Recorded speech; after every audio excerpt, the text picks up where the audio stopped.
क्यों पड़ी।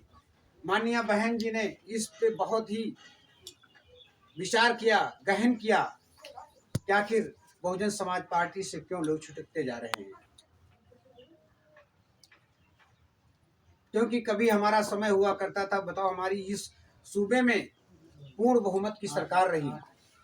आज किसी से कुछ छिपा तो नहीं है कि बहुजन समाज पार्टी किस पायदान पर पहुंच गई। इसमें हम किसी को दोष नहीं दे सकते हैं। कहीं ना कहीं हम लोग भ्रमित हुए, बहक गए। उसको जोड़ने की कड़ी में आज गांव चलो अभियान की शुरुआत हो चुकी है। उसी कड़ी में हम लोग आज गुलौली सेक्टर के मरहमत नगर में बैठक कर रहे हैं।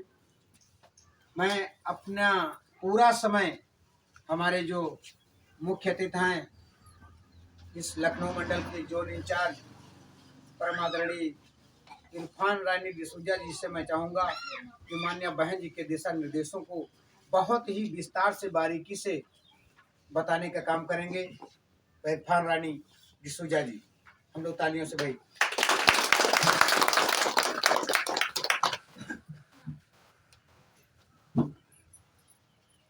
सबसे पहले हमको आपको बोलने का,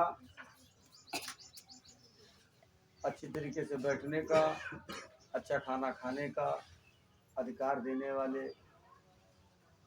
भारतीय संविधान के रचयिता बोधिसत्व परम पूज्य बाबा साहब डॉक्टर B.R. अम्बेडकर जी को दिल की गहराइयों से खिराज अकीदत यानी कि श्रद्धा के सुमन अर्पित करता हूँ। उसी क्रम में उन्हीं से प्रेरणा लेकर पूरे देश में महापुरुषों की विचारधारा को आम जनमानस तक पहुंचाने वाले बहुजन नायक, और सही मायने में कहा जाए, हम लोग कहते भी हैं, को सोती हुई कौम को जगाने वाले माननीय कांशीराम साहब को भी दिल की गहराइयों से खिराज अकीदत यानी श्रद्धा के सुमन अर्पित करता हूँ। आज सेक्टर गिलौली की माननीय बहन जी के निर्देश पर महत्वपूर्ण बैठक में उपस्थित हमारे साथ महमूदाबाद से चल के आए जिले के सचिव भाई सुरेश रावत जी, इस विधानसभा के अध्यक्ष भाई विजय कुमार गौतम जी, इस विधानसभा के महासचिव भाई सत्यप्रकाश रावत जी, इस सेक्टर के अध्यक्ष भाई रामदयाल गौतम जी सहित रामेश्वर प्रसाद गौतम जी, डॉक्टर कांशीराम जी, फूलचंद जी, सियाराम जी, राम सनेही जी, जगदीश कुमार जी, राजाराम गौतम जी, कमलेश कुमार जी, सुशील कुमार जी, अमरेश कुमार जी जो सेक्टर के सचिव हैं, शाहजराम गौतम जी, सुनील कुमार जी, कुलदीप कुमार जी सहित आज की इस महत्वपूर्ण बैठक में उपस्थित हमारी माताएं, हमारी बहनें, हमारी बेटियां, मैं आप सभी का दिल की गहराइयों से आभार प्रकट करता हूं कि अपना बहुमूल्य समय निकाल के बहुजन समाज पार्टी में आस्था रखते हुए बहुजन मूवमेंट को बढ़ाने के लिए अपना बहुमूल्य समय दिया। सम्मानित साथियों, माताओं और बहनों, कहना तो बहुत कुछ चाहता था, लेकिन लूज मोशन होने के कारण ज़्यादा कुछ बात न करते हुए असल मुद्दे पे आते हैं कि कल कहाँ थे, आज कहाँ हैं और कल कहाँ पहुँचेंगे। माननीय कांशीराम साहब ने एक शेर कहा था कि चले थे अकेले जानिबे मंजिल, चले थे अकेले जानिबे मंजिल, मगर लोग आते गए और कारवां बनता गया। उस कारवां ने इस प्रदेश के अंदर माननीय बहन कुमारी मायावती जी को 4 बार मुख्यमंत्री बनाने का काम किया, और जब उनको मुख्यमंत्री बनाया तो अपने गांव की कायाकल्प देखी, अपने समाज की कायाकल्प देखी। जो अधूरी योजनाएं जो हम तक नहीं पहुंचा करती थी, माननीय बहन जी के नेतृत्व में उनकी सरकार ने उन सब योजनाओं को हम तक आप तक पहुंचाने का काम किया। जाहिर सी बात है, आपने कॉलोनियों का लाभ लिया, सफाई कर्मियों में आपके परिवार के नौकर हुए, सरकारी नौकरियों में आपको भागीदारी मिली।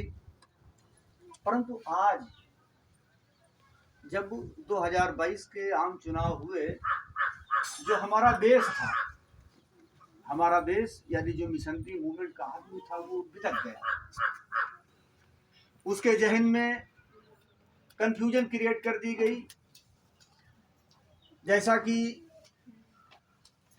हम जो जानना चाहते हैं उसको या तो टीवी बताने का काम करता है या अखबार बताने का काम करता है कि सरकार अच्छा काम कर रही है या सरकार बुरा काम कर रही है। इसके लिए हम निर्भर हो जाते हैं दूरसंचार के माध्यम पर, यानी टीवी पर, अखबार पर, रेडियो पर। और जब ये मीडिया जब सरकार की गुलामी करने लगती है तो सच्चाई उभर के सामने नहीं आ पाती है, जिसके तहत एक प्री प्लान बनाया गया।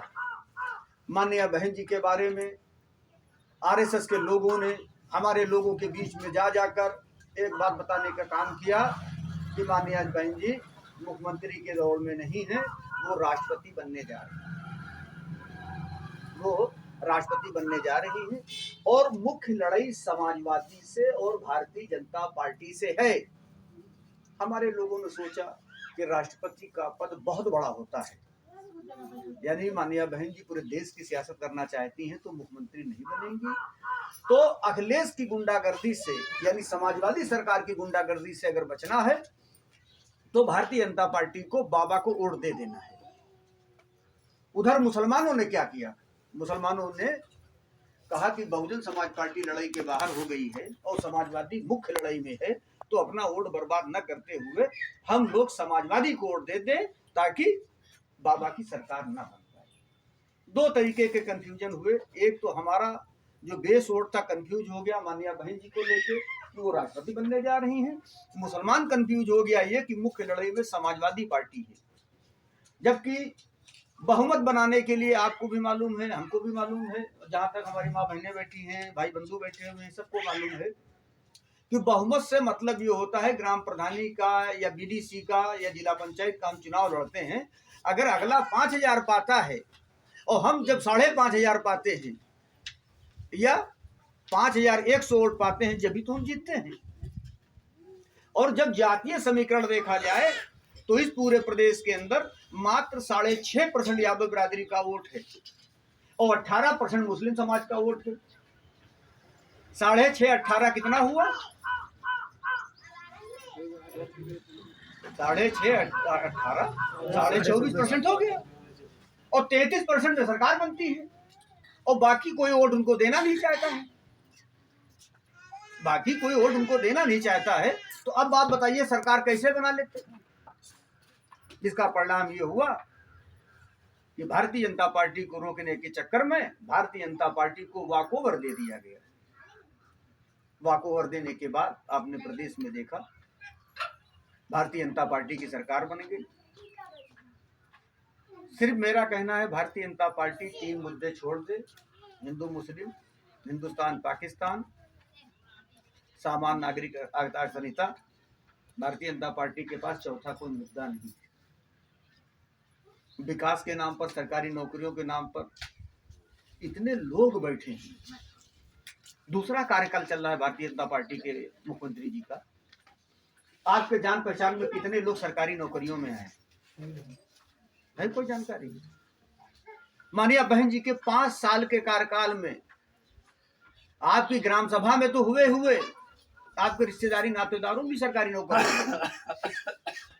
अब भारतीय जनता पार्टी जो मेन मकसद है इस समय बहुजन समाज पार्टी का, जो महापुरुषों का मिशन और मूवमेंट को आगे बढ़ाने के लिए, तो सच्चाई ये है जो बाबा साहब भीमराव अम्बेडकर साहब ने भारत देश के संविधान के अंदर जो व्यवस्था हमको दी है, जो आरक्षण की व्यवस्था दी है, यदि उस आने वाले 2024 के चुनाव में यदि वो भारत देश का संविधान बदल दिया जाता है तो आप ये मान के चलिए कि जो काम आदिकाल में किया करते थे 1984 के पहले, उसी काम पे आप फिर दोबारा वापस आ जाएंगे। अगर जमार बिरादरी का है तो वो चप्पल टाके प्रधान बनने के लिए, मास्टर साहब बनने के लिए, बाबू बनने के लिए ना सोचे।